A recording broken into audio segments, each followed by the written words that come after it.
Hello guys, இன்னைக்கு நம்ம பார்க்க போகிற படம் பார்த்தீங்கன்னா ரொம்பவே வித்தியாசமான ஸ்டோரி கொண்ட படம்.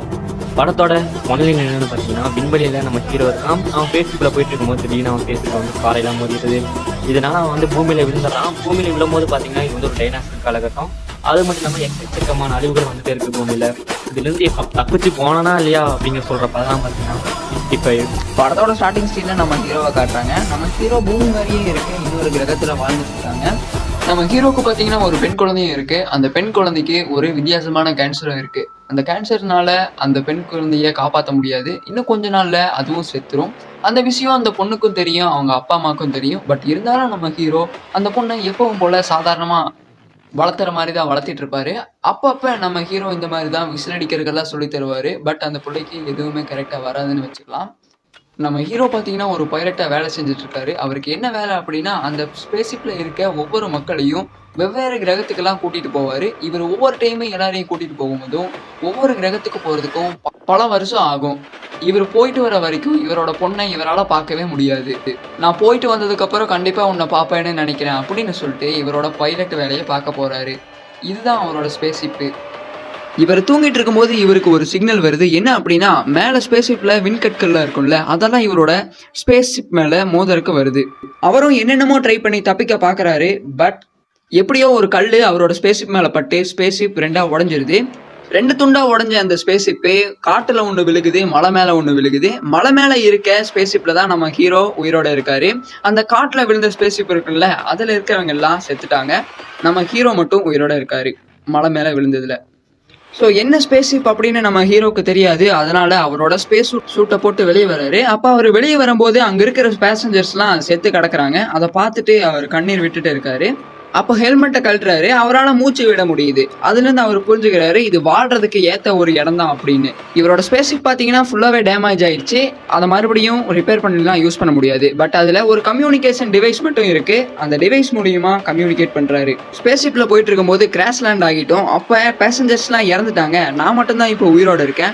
இது என்ன கிரகம்னா எனக்கு தெரியல. பட் என்னோட லொக்கேஷனை ட்ராக் பண்ணி ஹெல்ப்புக்கு யாராச்சும் அனுப்புங்க அப்படின்னு அவர் சொல்றாரு. அப்போ திடீர்னு ஒரு அலர்ட் மாதிரி காமிக்குது. அந்த கிரையோட் பாட் ஷிப் இருந்து ஒரே ஒரு பொண்ணு மட்டும் உயிரோட இருக்க மாதிரி அதோட லொகேஷனோட காட்டுது. அங்க போய் நம்ம ஹீரோ தொடாவி பார்க்கும்போது தான் ஒரு பொண்ணு உயிரோட இருக்கா. அந்த பொண்ணு அன்கான்சியஸா இருக்கா. அப்பதான் நம்ம ஹீரோ ஒன்று நோட் பண்றாரு. மிகப்பெரிய டைனோசரோட காலடி தடம். அந்த காலகட்டம் பார்த்தீங்கன்னா நம்ம ஹீரோ இருக்கிறது டைனோசர்லாம் உயிரோட இருக்கிற காலகட்டம். அதுக்கப்புறம் அந்த பொண்ணை ஸ்பேஸ்ஷிப்பை தூக்கிட்டு போறான். தூக்கிட்டு போய் அங்க அவளுக்கு சில பல ட்ரீட்மெண்ட்லாம் கொடுத்துருக்கா. இன்னொரு பொண்ணு உயிரோட இருக்கா, ஹெல்ப்புக்கு ஆள் அனுப்புங்க அப்படின்னு ஹெல்ப்புக்கு ஆள் கேட்கிறாரு நம்ம ஹீரோ. நம்ம ஹீரோவோட பிளான் என்ன அப்படின்னா, உடஞ்சு போன இன்னொரு ஸ்பேஸ்ஷிப் இருக்குல்ல, அதுல ஒரு குட்டியா ஒரு பேக்கப் ஸ்பேஸ்ஷிப் மாதிரி ஒன்று இருக்கும். அதன் மூலியமா எப்படியாவது தப்பிச்சு போயிடலாம் அப்படின்னு அவர் யோசிக்கிறாரு. அந்த ஸ்பேஸ்ஷிப்பை கண்டுபிடிக்க போகும்போது தான் அவர் பார்க்குறாரு அங்க மிகப்பெரிய டைனோசரோட எலும்பு கூடலாம் கிடக்குது அப்படின்னு. அப்போ அவர் போயிட்டு இருக்க இடத்துல திடீர்னு எரிமலை மாதிரி என்னமோ மேலே போகுது. அது ஒரு ஆசிட். அந்த ஆசிட் நம்ம உடம்பு மேலே பட்டுச்சு அப்படின்னா நம்ம உடம்பெல்லாம் அப்படியே எரிய ஆரம்பிச்சிரும். அப்போ நம்ம ஹீரோக்கு அந்த மாதிரி ஏற்படுது. எப்பாடே போதுண்டா, இந்த இடத்துல இருந்து எப்படியாவது தப்பிக்கணும்டா அப்படின்னு சொல்லிட்டு அவர் கையில இருக்க ஒரு டிவைஸை வச்சு குட்டி ஸ்பேஸ்ஷிப் எங்க இருக்கு அப்படிங்கறத தேடுறாரு. அந்த ஸ்பேஸ்ஷிப் எங்க இருக்கிறது அப்படிங்கிறது அவருக்கு தெரிய வருது. சரி கிளம்பலாம் அப்படின்னு சொல்லிட்டு இருக்க போகும்போதுதான் அந்த அன்கான்சியஸா இருந்த பாப்பா முழிப்பு வந்து அவளும் ஓட ஆரம்பிச்சுட்டா. என்னோட ஃபேமிலி எங்க எங்க அப்படின்னு சொல்லிட்டு அவளும் ஓட ஆரம்பிக்கிறான். இதை பாருமா, நான் உன்னை எதுவும் டிஸ்டர்ப்லாம் பண்ண மாட்டேன், நான் உன்னை காப்பாத்துறதுக்கு தான் வந்திருக்கேன் அப்படின்னு நம்ம ஹீரோவும் எக்ஸ்பிளைன் பண்றாரு. நம்ம ஹீரோ பேசுற பாஷை அந்த பொண்ணுக்கு புரிய மாட்டேங்குது. அந்த பொண்ணு பேசுற பாஷை நம்ம ஹீரோக்கு புரிய மாட்டேங்குது. ஏன்னா நம்ம ஹீரோ மேல இருந்து வந்தாரு. அவரோட ஸ்பேஸ்ஷிப்ல ஒரு டேபிள் மாதிரி இருக்கு. அந்த டேபிள் மேல மிளகா பொடியை கொட்டிட்டு ஒரு மலை மாதிரி வரைஞ்சு இதுக்கு மேலதான் நம்மளோட ஸ்பேஸ்ஷிப் இருக்கு, அதை மட்டும் நம்ம கண்டுபிடிச்சோம் அப்படின்னா நம்ம வீட்டுக்கு போயிடலாம் அப்படிங்கிற மாதிரி சொல்றாரு. அதுக்கு அந்த பொண்ணு அதெல்லாம் பத்தி கவலைப்படாம அவளோட ஃபேமிலியோட இருக்க மாதிரி அவ வரையறா. அவளோட அப்பா அம்மா அந்த மலைக்கு மேலதான் இருக்கான்னு சைகை காமிச்சு கூட்டிட்டு போறான் நம்ம ஹீரோ. இதெல்லாம் அப்படியே சொல்லிட்டு இருக்கேன். நம்ம ஹீரோ கம்யூனிகேஷன் டிவைஸ் எடுத்து அந்த பொண்ணு உயிரோட தான் இருக்கா, அவ இன்னும் கான்சியஸா தான் இருக்கா, நீங்க ஹெல்ப்புக்கு ஆரம்பிச்சுடுங்க அப்படின்னு சொல்றாரு. இன்னொரு பக்கம் அந்த பொண்ணு ஹீரோவோட ரூம்குள்ள போய் எல்லாத்தையும் தொலாவி பார்க்கறான். நம்ம ஹீரோவுக்கு அவளோட பொண்ணு பல கேசட் வீடியோஸோட அனுப்பிச்சிருக்கா. நான் உங்களை ரொம்ப மிஸ் பண்றேன் அப்படின்ற மாதிரி நிறைய கேசட்லாம் அனுப்பிச்சிருக்கா. அதெல்லாம் அந்த பாப்பா எடுத்து பார்த்துட்டு இருக்கா. அந்த கேசட்லாம் மோஸ்ட்லி நீங்க எப்ப டாடி வருவீங்க, நான் உங்களை ரொம்ப மிஸ் பண்றேன் அப்படின்ற மாதிரி தான் இருக்கும். இதெல்லாம் நீ ஏன் இப்ப பாத்துட்டு இருக்க அப்படின்ற மாதிரி சொல்லிட்டு அந்த வீடியோவையும் ஆஃப் பண்ணிடுறான். அந்த பொண்ணு போடாடே அப்படிங்கிற மாதிரி உட்காந்துட்டு இருக்கு. இதை பாருமா, நம்ம போக வேண்டியது மவுண்டெயின், சத்தம் போடாம அமைதியா வரணும் அப்படின்னு நம்ம ஹீரோ சொல்ல, அதை திருப்பி அந்த பொண்ணும் சொல்லுது. இதே மாதிரி சிம்பாலிக்கா பேசிட்டு இருக்க. 2 பேரும் கிளம்புறாங்க. அப்ப போயிட்டு இருக்கும்போது நம்ம ஹீரோ கழுத்துல ஒரு பூச்சி வந்து உட்காருது. என்னடா இது கொசு மாதிரி இருக்கு அப்படின்னு அதை அடிச்சதுக்கு அப்புறம் கொலன்னு கையில என்னமோ ஆயிருது. அதெல்லாம் பக்கத்தால இருக்க மரத்துல துடைக்கும் போது அந்த புள்ளையும் ஆஹா அப்படின்னு சிரிக்க ஆரம்பிக்கிறது. ஓஹோ, என்ன பார்த்தா உனக்கு சிரிப்பு வருதா, இரு உன் மேல ஆக்கி விடுறேன் அப்படின்னு சொல்லி விளையாண்டு இருக்கும் போது அந்த பொண்ணு ஏதோ உன்னை பாக்குறா. அது என்ன அப்படின்னா, ஒரு குட்டி டைனோசரு பள்ளத்தாக்குள்ள மாட்டிட்டு இருக்கு. பள்ளத்தாக்குனா ஒரு புதக்குழு மாதிரி. இதெல்லாம் ஏன் நம்ம இது பண்ணணும் அப்படின்னு சொல்லிட்டு அந்த ஹீரோ யோசிக்கும் போது அந்த பாப்பா போய் ஹெல்ப் பண்ணுது அந்த டைனோசருக்கு. இவ வேற போயிட்டாளா அப்படின்னு சொல்லிட்டு நம்ம ஹீரோவும் போய் ஹெல்ப் பண்றாரு. அப்போ அந்த டைனோசர் போயிட்டு இருக்கும்போது அங்க இருக்க சின்ன சின்ன டைனோசர்ஸ்லாம் அதை அட்டாக் பண்ண வருது. அட்டாக்லாம் பண்ணும்போது அந்த டைனோசரும் செத்துருது. இதை பார்த்துட்டு அந்த பொண்ணு ஆன கத்த ஆரம்பிச்சிடறா. ஏமா நீ வாயை வச்சுட்டு கொஞ்சம் சும்மா இருமா அப்படின்ற மாதிரி அவரோட வாயை பொத்திட்டு சைட்ல போய் ஒளிஞ்சுக்கிறாரு. 2 பேரும் ஒளிஞ்சிட்டு இருக்கும்போது அந்த சத்தத்தை கேட்டுட்டு அந்த குட்டி டைனோசர்ஸ்னும் வருது. ஏமா அந்த மவுண்டெயினுக்கு போறதுக்கு இன்னும் 12 கிலோமீட்டர் தான் இருக்கு, எப்படியாவது நீ அமைதியா என் கூட வந்தீங்கன்னா நம்ம வீட்டுக்கு போயிடலாம் அப்படின்னு சொல்லிட்டு இருக்கும்போது 2 பேரும் தண்ணி தேவைப்படுது அப்படின்றதுனால ஒரு நீர்வீழ்ச்சிக்கு போறாங்க. கையில வாட்டர் கேன்லாம் வச்சிருக்கு. அந்த பொண்ணு நம்ம ஹீரோவோட பொண்ணு மாதிரியே சில விஷயங்கள்லாம் பண்றதுனால இவரு அந்த பாஸ்டுக்குள்ள போயிடுறாரு. அப்போ அந்த பொண்ணு ஒரு பூவை பொறிச்சிட்டு வந்து இவரோட தலையில வச்சு விடுறா. 2 பேரும் கிளம்பி போயிட்டு இருக்கும் பொழுது ஒரு மரத்துக்கு மேல ஏறி இன்னும் அந்த ஸ்பேஸ்ஷிப்க்கு எக்ஸாக்டா எவ்வளவு தூரம் இருக்கு அப்படின்னு இவர் செக் பண்றாரு. இன்னொரு பக்கம் மேல இருந்து மரத்தோட கிளையெல்லாம் உடைஞ்சு அவரு கீழே விழுந்துடுறாரு. விழுந்ததுல அவரோட கையில சுளுக்கு மாதிரி ஒண்ணு ஏற்பட்டுருது. அவரோட கையை வச்சுட்டு அவரால் எதுவுமே பண்ண முடியல. அந்த சத்தத்தை கேட்டுட்டு நிறைய டைனோசர்ஸ் வருது. 2 பேர்த்துக்கும் ஒரே சாக்கு. சுளுக்கை எப்படியாவது சரி பண்ணணும்னு சொல்லிட்டு டொம்முன்னு மரத்துல எல்லாம் அடிக்கிறாரு. அப்பவும் சரியாவல. அந்த பொண்ணோட காலை வச்சும் மிதிக்கிறாரு. அப்பவும் சரியாவல. ஒரு டைனோசர் இவங்களை கடிக்க வரும்போது அந்த பொண்ணு ஆணை கத்திட்டு அவரோட கையில மிதிக்க அவரோட கையும் சரியாயிருது. பக்கத்தால இருக்க கண்ணை வச்சு அந்த டைனோசரையும், அந்த ஒரு டைனோசர் மட்டும் தானே பாத்தீங்கன்னா அது மட்டும் இல்ல, இன்னும் நிறைய டைனோசர்ஸ் எல்லாம் வருது. நீ எப்படியாவது தப்பிச்சு போயிரு அப்படின்னு சொல்லிடுறாரு. பக்கத்துல ஒரு கடற்கரை மாதிரி இருக்கு, அது அங்க போய் ஒளியிறா. பட் அங்கேயும் பறக்கிற டைனோசர்ஸ் எல்லாம் இருக்கு. இவளுக்கு ஒரே பயம். அவளை அந்த டைனோசர் எதுவும் பண்ணல அப்படின்னாலும் அந்த உட்டுக்கு பின்னாடி இருந்த ஒரு கேப்ல போய் ஒளிஞ்சுக்கிறா. நம்ம ஹீரோவை சமாளிக்க முடியல அப்படின்றதுனால அங்கிருந்த டைனோசர்ஸ்லாம் அந்த பொண்ணு பக்கத்தால துரத்த ஆரம்பிக்குது. அந்த பொண்ணும் அங்கிருந்து பின்னாடி ஓட ஆரம்பிக்கிறா. அப்ப அம்மால வச்சா பாரு டெஸ்ட் அப்படிங்கிற மாதிரி நம்ம ஹீரோவும் அந்த டைனோசர்ஸ் எல்லாம் சுட்டு தள்ளிடுறாரு. ஏமா இன்னும் கொஞ்சம் தூரம் தான்மா, பயப்படாத அப்படின்னு நம்ம ஹீரோவை கன்வின்ஸ் பண்ண ட்ரை பண்றாரு. பட் அவளுக்கு பயம் இருந்துட்டே தான் இருக்கு. சரி இவளை விட்டுட்டுலாம் போக முடியாது அப்படின்னு சொல்லிட்டு நம்ம ஹீரோவும் அதே இடத்துல கண்ணை வச்சுட்டு உட்காந்துறாரு. கொஞ்ச நேரம் கழிச்சு இருட்ட ஆரம்பிக்குது. அப்ப நம்ம ஹீரோ அந்த விசில் அடிப்பார்ல, தன்னோட பிள்ளைக்கெல்லாம் சொல்லி தந்தார்ல, அதே மாதிரி அந்த ஹீரோ அடிக்கும் போது அந்த குழந்தையும் அதே மாதிரி பண்ணுது. கொஞ்ச நேரம் ஃபன் பண்ணிட்டு அந்த குழந்தைய தோல்ல தூக்கி போட்டு போறாரு. சரி எப்படியாவது ரொம்ப நேரம் ஆயிடுச்சு தூங்கலாம் அப்படின்னு சொல்லிட்டு நிறைய ட்ராக்கிங் டிவைசஸ்லாம் வைக்கிறாரு. ஏன் அப்படின்னா அங்க நிறைய ஆபத்தான மிருகங்கள்லாம் வரும்ல, அதனால கொஞ்சம் சேஃப்டியா இருக்கணும்னு சொல்லிட்டு ட்ராக்கிங் டிவைசஸ்லாம் வைக்கிறாங்க. அப்ப அந்த பொண்ணு பாத்தீங்கன்னா அவரோட பிள்ளையோட கேசட்லாம் எட்டு வந்திருக்கும். அதெல்லாம் நீ ஏன் எட்டு வந்த அப்படின்னு சொல்லிட்டு அவர் கத்திட்டு இருக்காரு. அப்போ ஒரு டிவிடியில போட்டு 2 பேரும் அவரோட கேசட்டை பார்த்துட்டு இருப்பாங்க. அப்ப என்ன தெரிய வருது அப்படின்னா அவரோட பொண்ணு ஏற்கனவே செத்துட்டா அப்படின்ற விஷயம் தெரிய வருது. அவரோட டிவைஸ் எடுத்து பார்க்கும்போது தான் அவருக்கு தெரியுது நட்சத்திரத்துல ஒரு மிகப்பெரிய விண்கற்கள் நம்ம பிளானட்டை நோக்கி வந்துட்டு இருக்கு அப்படின்றது. எப்படியாவது இங்க இருந்து தப்பிச்சிடணும்டா அப்படின்னு சொல்லிட்டு ஆரம்பிச்சிடறாரு. அப்போ அந்த டிவைசஸ் எல்லாம் பிளிங்க் ஆரம்பிக்குது.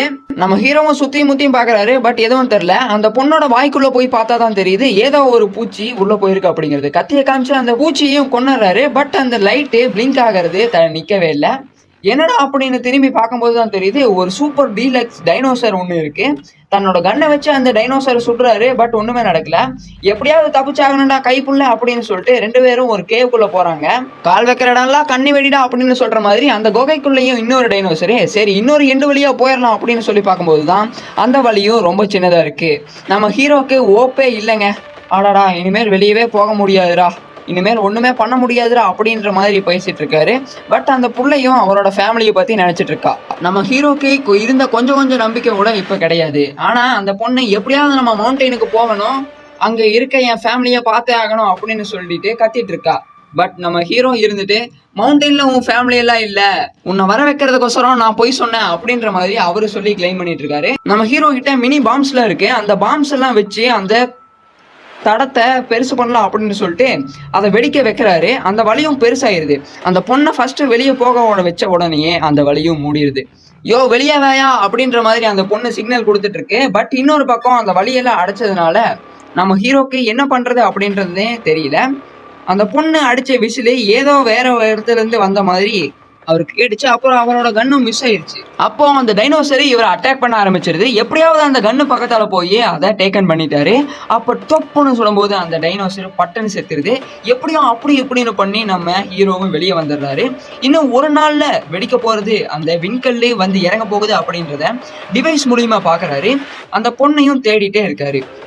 கையில வச்சு அந்த குட்டி பொண்ணு இருந்தால அதை ஒரு டைனோசர் துரத்த ஆரம்பிச்சிருது. அதுல இருந்து எப்படியாவது எஸ்கேப் ஆகி அவ ஓட ஆரம்பிச்சிடுறான். ஒரு குகை மாதிரி இருக்கு. அந்த குகையோட வாயில அவ காலை வைக்கிறான். அதுக்கப்புறம் அதோட இதுலயும் காலை வைக்கிறான். அதுக்கப்புறம் அந்த மினி பாம்ல இருக்குல்ல அதை வச்சு ஒரு ஓட்டை வழியா இருக்கு. அந்த ஓட்டைக்குள்ள அதை போட்டு விட்டுறான். அந்த டைனோசரும் வெடிச்சு செதறிடுது. இந்த சத்தத்தை கேட்டு நம்ம ஹீரோவும் அந்த புள்ளைய எப்படியாவது கண்டுபிடிச்சிடணும்னு சொல்லிட்டு எப்படியாவது தேடி அடிச்சு பிடிச்சி அந்த புள்ளைய பாத்துறாரு. அப்ப நம்ம ஹீரோ புதக்குழி மாதிரி இருக்கு. அந்த புதக்குழியில மாட்டிடுறாரு. அப்ப அந்த பொண்ணு மரக்கிளைய சாச்சு எப்படியா அவரை காப்பாத்திடுறாரு. அப்படியே 2 பேரும் அங்கிருந்து கிளம்புறாங்க. அங்கிருந்து மலைக்கு மேல ஏறணும் அப்படின்னு சொல்லிட்டு அந்த பொண்ணை ஃபர்ஸ்ட் அனுப்புறதுக்கு நம்ம ஹீரோ பிளான் பண்றாரு. அப்போ அந்த கயிறை கட்டிட்டு எப்படியாவது மேல போயிடும் அப்படின்னு சொல்லும்போது அந்த பொண்ணு கண்ணா பின்னான கயிறை கட்டி வச்சிருது. எப்படியோ நம்ம ஹீரோ அதெல்லாம் பொறுத்துக்கிட்டு மேல ஏறி வந்துடுறாரு. வந்ததுக்கு அப்புறம் தான் தெரியுது அந்த ஸ்பேஸ் ஷிப்புக்குள்ள வந்துடுறாங்க. என்னோட ஃபேமிலி எங்கே அப்படின்னு அவ தேடிட்டே இருக்கா. பட் அவளுக்கு அவளோட ஃபேமிலி கிடைக்கல. என்னோட ஃபேமிலி என்னடா பண்ண அப்படின்னு சொல்லிட்டு நம்ம ஹீரோ கிட்டேயோ சண்டைக்கு போறா. உன்னோட ஃபேமிலி செத்துட்டாங்க அப்படின்றது அவளுக்கு கொஞ்ச நேரத்துல புரிய ஆரம்பிக்கிறது. இவதான் என்னோட பொண்ணு. இவ என் மேல ரொம்பவுமே அன்பா இருந்தா. பட் என்னோட வேலைக்கு வரும்போது அவளோட சாவுக்கு கூட நான் போகாம இருந்திருக்கேன். இதுதான் என்னை ரொம்பவுமே ஹர்ட் பண்ணிருச்சு. அதனாலதான் உன்னையாவது எப்படியாவது உன்னோட வீட்டுக்கு கூட்டிட்டு போயிடணும் அப்படின்னு சொல்லிட்டு நான் இவ்வளோ கஷ்டப்பட்டுட்டு இருக்கேன். என்னதான் அவன் பேசுற பாஷை அவளுக்கு புரியல அப்படின்னாலும் அவளோட எமோஷன்ஸ் அவளுக்கு புரியுது. 2 பேரும் ஹக் பண்ணிக்கிறாங்க. வானத்துல இருந்து விண்கற்கள்லாம் இவங்க மேல விழ ஆரம்பிக்குது. அதுல ஒரு சின்ன விண்கல் மட்டும் இவங்களோட ஸ்பேஸ்க்கு மேல விழுந்துருது. அப்ப இவங்க மலையிலிருந்து ஒரு கீழே ஒரு பாதாளம் மாதிரி இருக்கு. அந்த பாதாளத்துக்குள்ள விழுந்துடுறாங்க. அந்த சத்தத்தை கேட்ட வந்த சூப்பர் டீலக்ஸ் டைனோசர் வந்து அந்த ஸ்பேஸ்ஷிப்பை அட்டாக் பண்ண ஆரம்பிக்குது.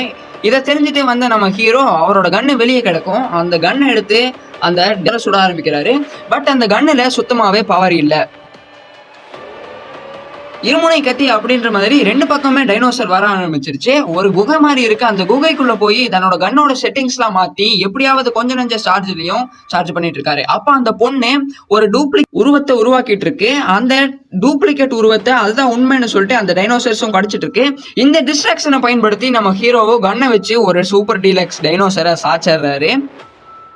என்னதான் ஒரு டைனோசரை சாவடிச்சாலும் அந்த கன்னுல பவரே இல்ல. எப்படியோ சமாளிச்சுட்டாலும் அவருக்கு பின்னாடி இன்னொரு மிகப்பெரிய டைனோசர் ஒண்ணு வருது. இந்த சமயம் பார்த்து அவர் கையில கன்னு வேற இல்ல. அவர் அங்கிருந்து தப்பிச்சு ஓடி டிஸ்ட்ராக்ட் பண்ண ட்ரை பண்றாரு. நம்ம முதல் சீன்ல பார்த்தோம்ல அந்த ஆசிட்ல வெளியே வரும்ல, அதே மாதிரி இந்த சீன்லயும் வந்துட்டு இருக்கு. இது மூலியமா அதை எப்படியாவது சாவடிச்சிடலாம் அப்படின்னு ட்ரை பண்ணும்போது அந்த ஆசிடோட இம்பாக்டே ஒண்ணுமே கிடையாது. அந்த டைனோசருக்கு ஒண்ணுமே ஆகல. அந்த குட்டி பொண்ணு ஒரு குச்சி எடுத்து அந்த டைனோசரோட கண்ணிலேயே கொத்திடுறான். அது அங்க இங்கன்னு போயிட்டு இருக்கும்போது மறுபடியும் ஒரு ஆசிட் வெடிப்பு நடைபெறுது. அந்த வெடிப்புல அந்த டைனோசர் சிக்கி உடல்லாம் எரிஞ்சு அது எப்படியோ செத்துருது. அதுக்கப்புறம் அந்த ஹீரோவும் அந்த புள்ளையும் எப்படியோ நம்ம ஸ்பேஸ்ஷிப்குள்ள போய் அந்த குட்டி ஸ்பேஸ்ஷிப்பை ஓபன் பண்ணி கிளம்பிடுறாங்க. 2 பேரும் கண்ணை மூடிட்டு வேற கிரகத்துக்கு போயிட்டு இருக்கும் போதுதான் அந்த விண்கற்கள் எல்லாம் பாத்தீங்கன்னா நம்ம பூமி மேல விழுந்து அந்த பூமியே ஃபுல்லா சேதமடையுது. பூமி மட்டும் இல்லைங்க, அதோட சேர்ந்து அங்கிருந்த டைனோசர்ஸ் எல்லாமே அழிஞ்சிருது. இதோட இந்த படத்தையும் முடிச்சிடுறாங்க. இந்த வீடியோ பிடிச்சிருக்கும்னு நினைக்கிறேன். பிடிச்சிருந்தா மறக்காம நம்ம சேனலை சப்ஸ்கிரைப் பண்ணிருங்க. Tata, bye bye.